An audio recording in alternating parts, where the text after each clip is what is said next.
Runners were just about even at the end of the second day of the LV County Championship match between Championship leaders Sussex and Surrey after the first day in Arundel was completely washed out. Vikram Solanki won the toss for the visitors and inserted, and his side would have been thrilled to see the back of their recent nemesis Luke Wells, who was LBW to an excellent Jade Dernbach inducker in the morning's fifth over. Having spent a day under the covers trying to keep away from the pouring rain on the previous day, this was a pitch which was a good one to have a bowl on. Something of a relief for the Surrey attack, which had suffered long times in the field on batting belters in both Derby and Guildford in their last two matches. But they were still unable to make full use of this pitch, as Michael Yardy and Chris Nash showed just why their side currently sits on top of the championship table.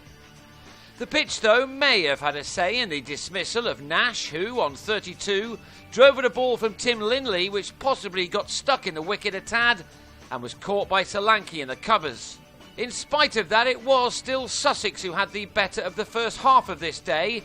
In Yardy and Ed Joyce, they have two very talented but equally gritty cricketers who played soundly, with some tremendous strokes included in their fine partnership of 61, which was made in 15 overs. Within that, there were plenty of boundary fours scored, as once in on this surface, they were able to adapt to the conditions perfectly. Well, that was until Joyce, having eased to 36, was magnificently caught off his own bowling by Linley, who stuck out one hand and held on.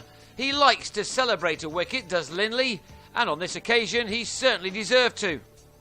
The Sussex skipper was out at 129 for 3, leaving it to Yardy to go on to record his second 50-plus score of the four-day summer.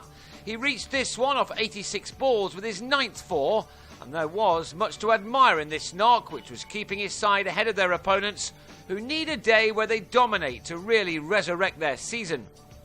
Yardy was the man who was stopping them from achieving that, and his innings continued to grow, now in partnership with Matt Prior, who's not hit his best form this summer since his extraordinary match-saving 100 for England in New Zealand in the winter. He was given a couple of lives here, but in between began to play some delightful cricket shots.